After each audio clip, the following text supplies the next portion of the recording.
Welcome to S graphics. आज मैं आपका स्वागत करता हूँ एस ग्राफिक्स में। दोस्तों, आज हम सीखने वाले हैं कि हम किसी भी टाइप की एडवर्टाइज है वो कैसे बना सकते हैं। दोस्तों, तो यहाँ पर हम किसी भी एडवर्टाइज को कैसे बनाएंगे वो हम स्टेप बाय स्टेप सीखेंगे। हमने जितना भी पहले सीखा है, जैसे कि किसी भी लाइन को पावर क्लिप करना या फिर किसी भी पिक्चर को पावर क्लिप करना, ठीक है। जब मतलब कि जो भी हमने बेसिक से स्टेप्स सीखे हैं वो हम यहाँ पर यूज़ करने वाले हैं कोरल ड्रॉ के। यहाँ पर कोरल ड्रॉ हमने ओपन कर दिया है दोस्तों, और अब हम यहाँ पर जाएंगे। हम एक पहले फाइल ओपन कर देते हैं, ठीक है। तो यहाँ पर हमने क्या किया है, सबसे पहले मैंने यहाँ पर फाइल बना दी है दोस्तों।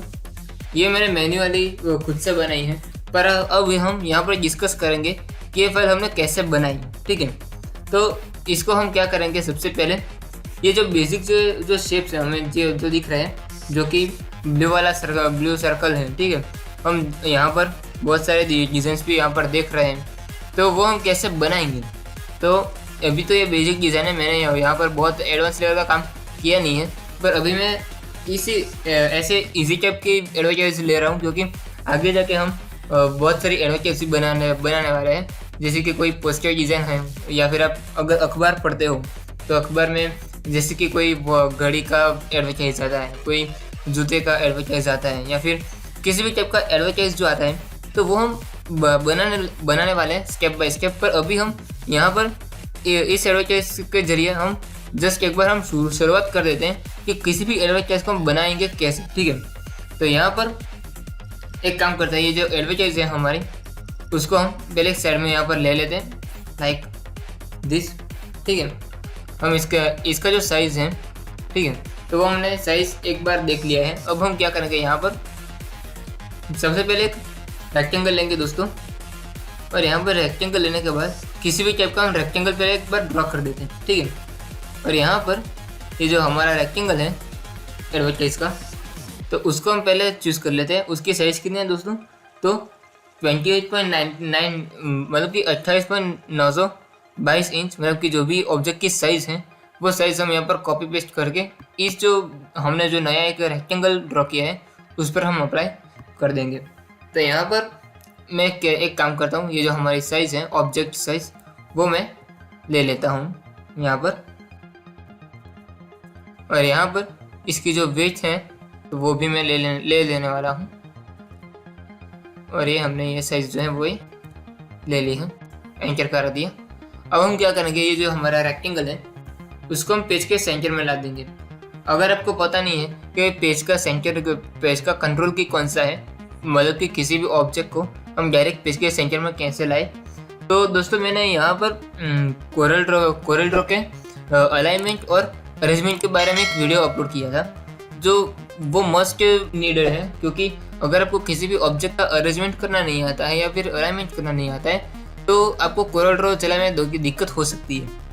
तो यहाँ पर मैंने उस वक्त भी बताया था कि कोरल ड्रॉ में किसी भी ऑब्जेक्ट को हम पेज की सेंटर में कैसे ला सकते हैं।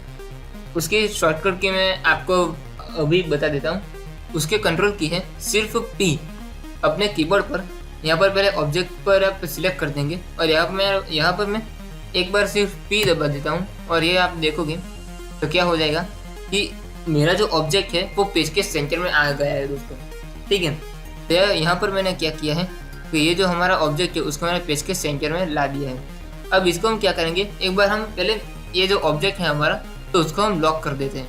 हम इसको क्यों लॉक करेंगे, क्योंकि यहाँ पर अगर मैं कोई शेप लेता हूँ, अगर मतलब कि गलती से मानो कि मैंने सर्कल ले लिया है, अब मैं इस सर्कल को मूव कराना चाहता हूँ, पर गलती से हो जाता है रेक्टेंगल मूव हो जाता है। जैसे कि यहाँ पर मैंने रेक्टेंगल गलती से मूव करा दिया, तो ऐसा ना हो इसलिए हम क्या करेंगे, यहाँ पर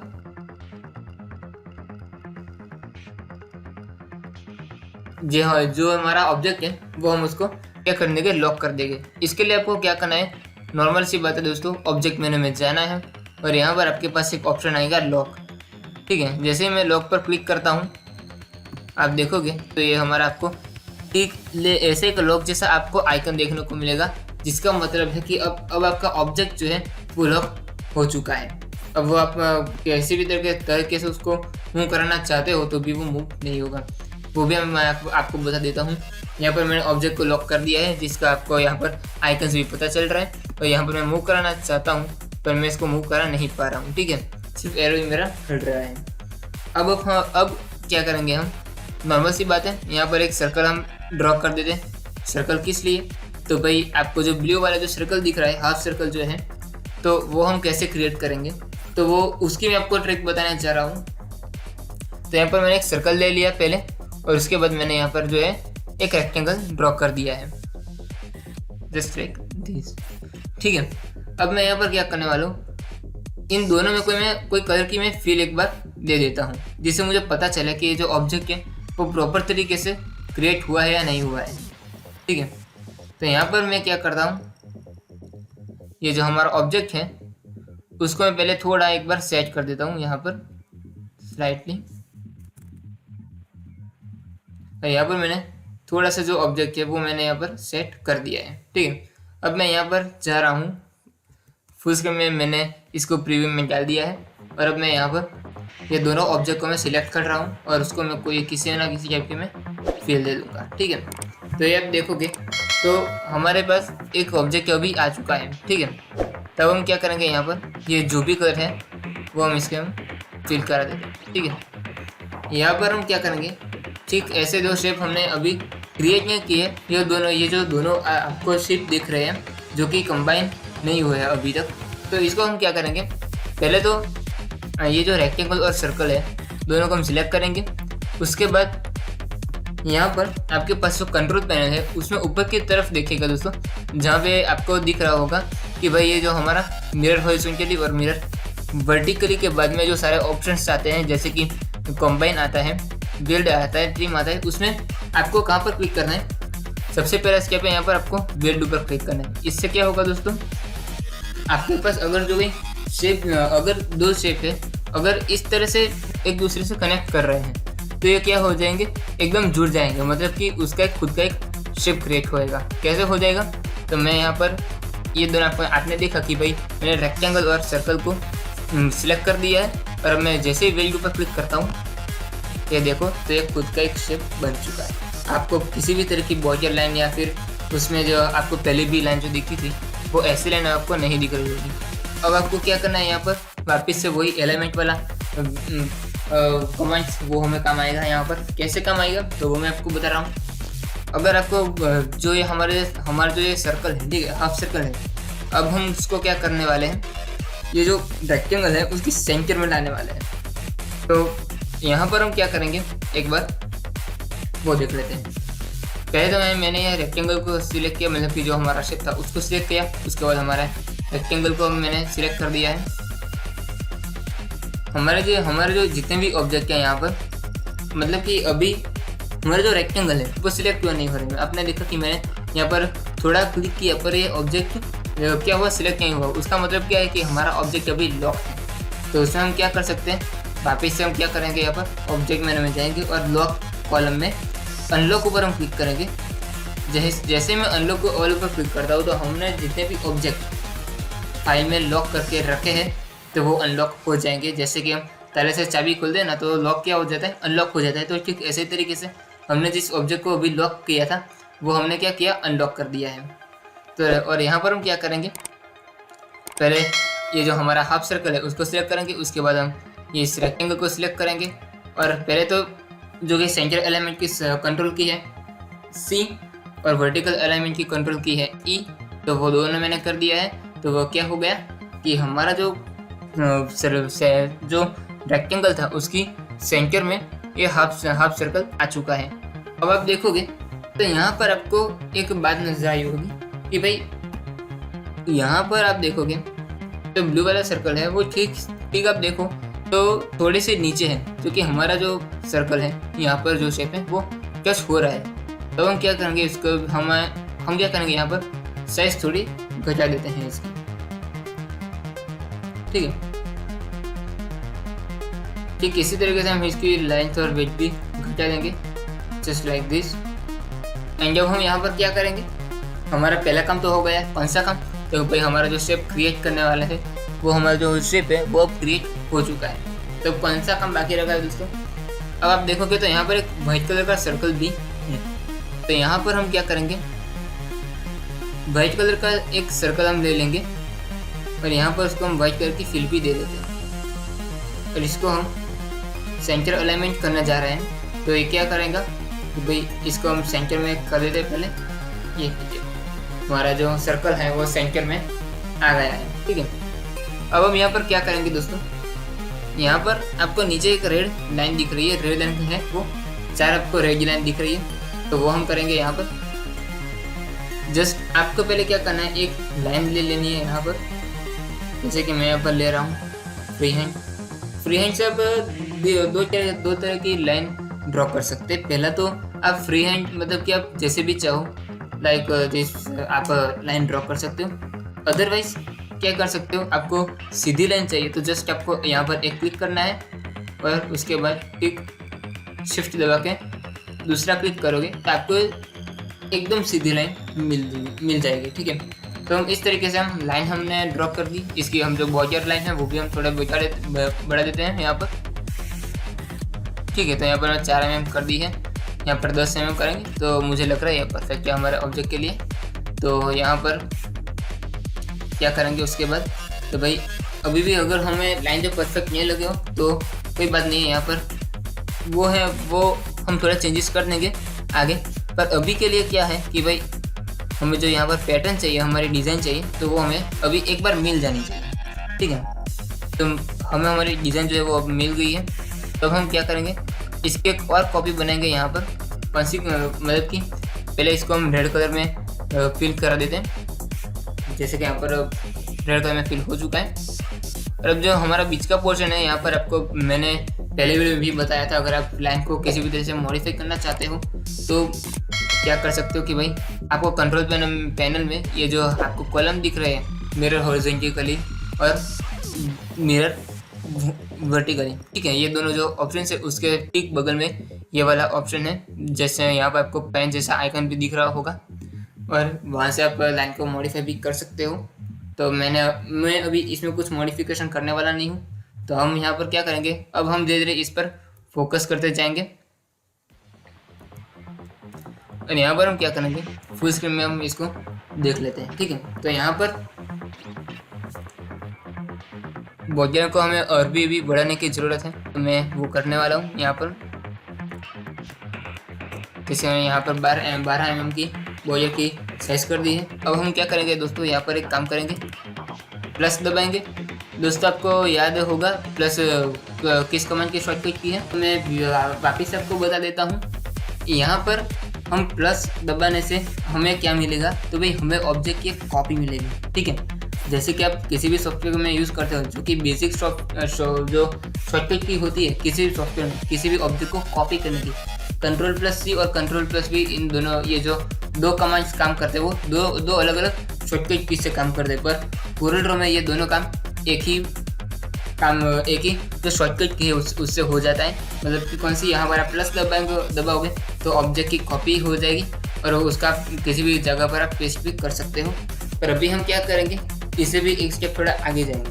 क्या करेंगे, यहाँ पर अगर आपको बारी बारी से क्या करना हो कि आपको मूव नहीं कराना हो, ठीक है। मतलब कि आप प्लस दबाते हो, कॉपी होता है ऑब्जेक्ट, पर आपको मैन्युअली मूव कराना पड़ता है। अगर आप ऐसा नहीं चाहते हो तो आप कौन सा कमांड यूज़ करोगे, तो बहुत ही सिंपल सी बात है दोस्तों। यहाँ पर मैं Ctrl+G दबाऊंगा और Ctrl+R दबाऊंगा। तो दोस्तों इससे क्या होगा, तो इससे मेरे दोस्तों ये होगा कि यहाँ पर आपको अपने जो लाइन है या फिर आपने जो भी ऑब्जेक्ट है वो कॉपी किया है, जिस भी पोजीशन में कॉपी किया है, तो वही पोजीशन में इसका डुप्लीकेट कॉपी बनेगा Ctrl+G दबाने से। और आप Ctrl+R दबाओगे तो ये कॉपी का रेपिटेशन होगा। दूसरी बार बता रहा हूँ दोस्तों कि भाई Ctrl+D से क्या होगा, तो आपने किसी भी ऑब्जेक्ट को जिस भी पोजीशन में कॉपी किया होगा और वही उसी पोजीशन में वो क्या होगा, उसका डुप्लीकेट कॉपी आपको मिलेगा। जब भी कि यहाँ पर Ctrl+R दबाने से क्या होगा, आपने जिस भी कोई भी ऑब्जेक्ट को जिस भी पोजीशन में आपने रखा होगा तो उसमें वो कॉपी तो होगा पर उसका रिप्लिकेशन होगा, ठीक है। तो यहाँ पर मैंने अभी तो जो लाइन है हमारी, तो मैंने सबसे पहले इसकी कॉपी की थी और उसके बाद कॉपी करके इसको मैंने क्या किया, मूव करा दिया, ठीक है। तो क्या हुआ, नीचे नीचे की तरह मूव में कराया और मैंने यहाँ पर Ctrl+D दबाई, तो क्या हुआ, वो जो हमारी डुप्लीकेट कॉपी थी वो हमें मिल गई। और Ctrl+R दबाने से क्या हुआ कि भाई वही ऑब्जेक्ट का रिपीटेशन हो गया है। जैसे कि यहाँ पर वापस मैं Ctrl+R दबाऊंगा तो अभी रिपीटेशन हुआ है, पर अब ठीक उल्टी दिशा में, क्योंकि हमने जो ऑब्जेक्ट सिलेक्ट किया है वो ठीक वो मतलब क्या कहते हैं कि जो आखिर वाला हमने जो लाइन सिलेक्ट की थी तो उसका रिपीटेशन हुआ है। ठीक है, तो यहाँ पर नॉर्मली आपको किसी भी ऑब्जेक्ट की रिपीट कॉपी बनानी है, मतलब कि रिपीटेशन करना हो तो Ctrl+R। ठीक है, और किसी भी ऑब्जेक्ट की डुप्लीकेट कॉपी बनानी हो तो Ctrl+D। यहाँ पर हमें क्या करना है दोस्तों, अब हम पहले एक काम कर देते हैं, इसको बॉर्डर लाइन हम जरा दे देते हैं एक इसी तरह से। और अब हम यहाँ पर क्या करना है, तो यहाँ पर हमारा जो टाइटल है, मतलब कि हमारा जो टेक्स्ट है वही हम डायरेक्ट ऐड कर देते हैं। यहाँ पर आप देखोगे तो यहाँ पे आपको गुजराती ये जो स्लोगन है वो आपको देखने को मिलेगा। तो वो मैंने यहाँ पर कैसे किया, तो दोस्तों मैंने स्पेशली उस मतलब कि यूट्यूब पर उसकी भी वीडियो डाली थी कि भाई आप सर्कल आप जो टेक्स्ट होता है वो किसी भी शेप की तरह से कैसे अलाइन कर सकते हैं। ठीक है, मतलब कि आपको यहाँ पर दिख रहा है कि भाई हमने गुजराती स्लोगन जो लिखा है तो वो सर्कल शेप में भी अलाइन हो रहा है और उसका जो लेआउट है वो बिगड़ नहीं रहा है। ठीक है, तो वो हमने कैसे किया, तो उसके ऊपर भी मैंने एक वीडियो बनाया है कि भाई मैंने इस तरह से जो पॉइंट है वो मैंने कैसे अलाइन किया है। तो चिंता करने की बात नहीं है दोस्तों, मैं वापस से इसमें भी मैं ये जो इसकी जो प्रोसेस है वो मैं आपको कवर करा रहा हूँ कि भाई मैंने ये सब कैसे किया है। तो नॉर्मली सी बात है दोस्तों, यहाँ पर हमें करना क्या है कि भाई यहाँ पर टेक्स्ट सिलेक्ट करना है, टेक्स्ट टूल जिसकी शॉर्टकट की है F8। यहाँ पर मैं क्लिक करता हूँ और लिखता हूँ यहाँ पर। ठीक है, यहाँ पर मैंने जो टेक्स्ट था वो मैंने लिख दिया है। ठीक है, और यहाँ पर ये हमने जो टेक्स्ट था वो हमने लिख दिया। अब हम क्या करेंगे दोस्तों, यहाँ पर एक काम करते हैं, ये जो हमारा जो टेक्स्ट है वो हम क्या करेंगे, कॉपी कर देंगे। तो यहाँ पर हमने क्या किया है, पहले तो एक बार हम इस पॉइंट का जो नाम है वो हम कॉपी पेस्ट कर देते हैं यहाँ पर, क्योंकि हमें अगर हमें इसको ढूंढने जाए तो बहुत सारा टाइम जाया होगा। तो यहाँ पर मैं इसका जो नाम है वो मैं पेस्ट कर देता हूँ और डायरेक्ट इसको मैं एंटर कर दूँगा। ठीक है, ये मैंने एंटर कर दिया। अब हमारे जो पॉइंट की साइज़ है वो हम इसको घटा देते हैं, लाइक आई थिंक 72 पॉइंट सही रहेगी। और उसके बाद हमें क्या करना है दोस्तों, इसमें रेड कलर जो है वो हम फिल करा देंगे यस। ठीक है, इसके बाद क्या करना है कि भाई हमने क्या किया, सबसे पहले तो एक रेक्टेंगल ले लिया है और उसके बाद हमने ये सारा का सारा शेप ड्रॉ किया है। अब हम क्या करेंगे दोस्तों, यहाँ पर खास आपको मैं बता रहा हूँ कि मैंने ये मैंने कुछ स्लोगन जो सर्कल के शेप में लिखा है वो मैं कैसे लिखने वाला हूँ, तो वो मैं आपको बता रहा हूँ। तो इसके लिए क्या करना है दोस्तों, आपने जो सर्कल वाइट कलर का जो सर्कल लिया था उसको एक बार पहले कॉपी कर लो, क्योंकि हमें वापस से सर्कल क्रिएट करना ना पड़े। और यहाँ पर मैं उसका क्या करता हूँ, मैं इसको थोड़ा सा और छोटा बना देता हूँ। ठीक है, जैसे कि ये मैंने यहाँ पर एक सर्कल बना दिया और वो भी मैंने थोड़ा और छोटा बना दिया है। तो यहाँ पर अब मैं क्या करने वाला हूँ, वापस से काम करूँगा यहाँ पर कि भाई, तो यहाँ पर मैंने क्या किया है कि भाई हमने जो भी यहाँ पर काम किया था कि भाई हमने सभी के सभी जो स्टेप बाय स्टेप हमने देखा कि कैसे हमने थोड़ा बहुत यहाँ पर लेआउट बना दिया है।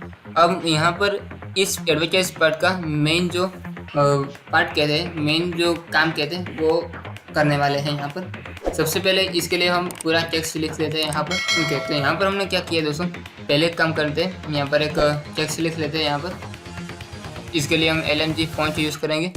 अगर आपके पास LMG है तो LMG ही यूज़ करें, वही अच्छा रहेगा। अगर आपके पास LMG नहीं है तो आपको क्या करना पड़ेगा, गूगल का जो लैंग्वेज आता है, मतलब कि यहाँ पर आपको मैं बता देता हूँ एक बार वापस से। यहाँ पर आप इंग्लिश यहाँ पर आप दिख रहे हो तो वहाँ पर आपको क्लिक करना है पहले। और यहाँ पर मेरे पास गुजराती लैंग्वेज ऑलरेडी है गूगल की भी। ठीक है, अगर आपके पास नहीं है तो आपको वो ऐड करनी पड़ेगी। ठीक है, तो यहाँ पर क्या करने वाला हूँ दोस्तों, मैं यहाँ पर मैं एक काम कर देता हूँ, यहाँ पर कर्सर लाके एक जो स्लोगन है हमारा वो हम लिख देंगे ठीक है। तो यहाँ पर हम स्लोगन अभी लिख रहे हैं।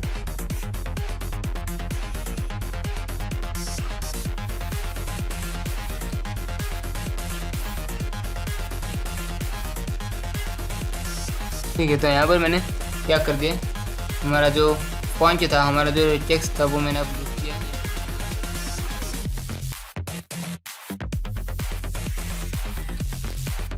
काम करते हैं यहाँ पर नॉन प्रिंटिंग जो वो हमारा चालू हो गया है, जो कि कमांड है।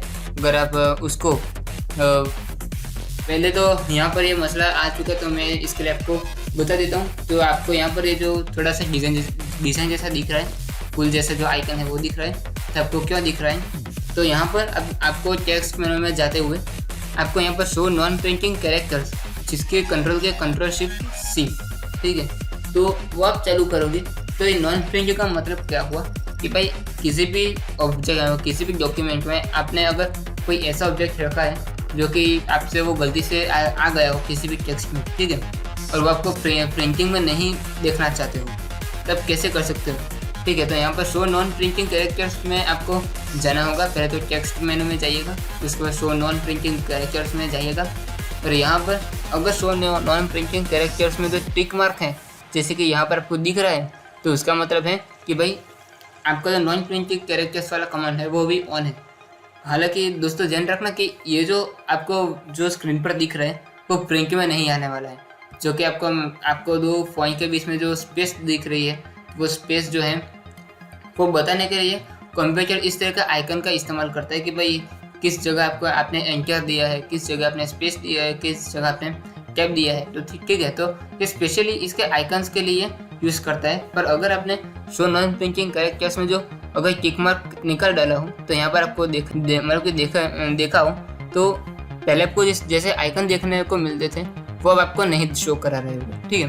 तो यहाँ पर जो थोड़ी बहुत प्रिंटिंग मिस्टेक है वो हम एक बार सुधार देते हैं, ठीक है। तो यहाँ पर हमने क्या किया, यहाँ पर हमने सारी की सारी जो प्रिंटिंग मिस्टेक है वो हमने सुधार दी है, ठीक है। और यहाँ पर सारे के सारे प्रिंटिंग मिस्टेक्स है वो हम सुधारने के बाद हम क्या करेंगे, बहुत सिंपल सा कमांड है। यहाँ पर हमें इसको थोड़ा बड़ा कराना पड़ेगा, जस्ट लाइक दिस।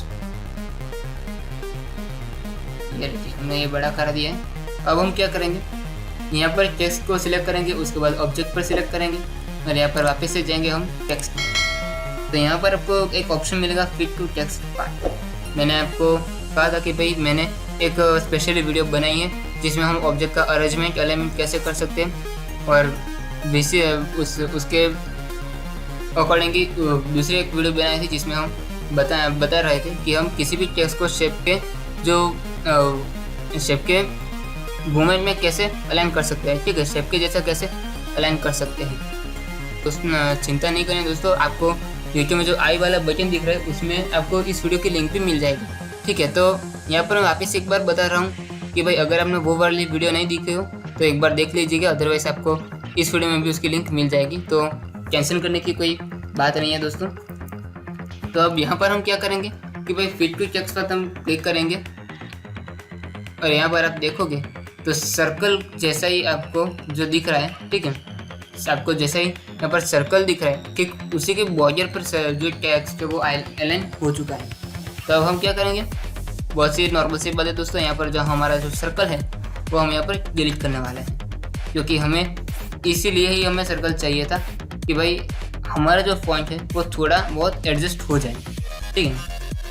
तो ये लीजिए, हमने पॉइंट अब एडजस्ट कर दिया है दोस्तों, और हम यहाँ पर क्या करेंगे, ये लीजिए हमने पूरा का पूरा अलाइन कर दिया है।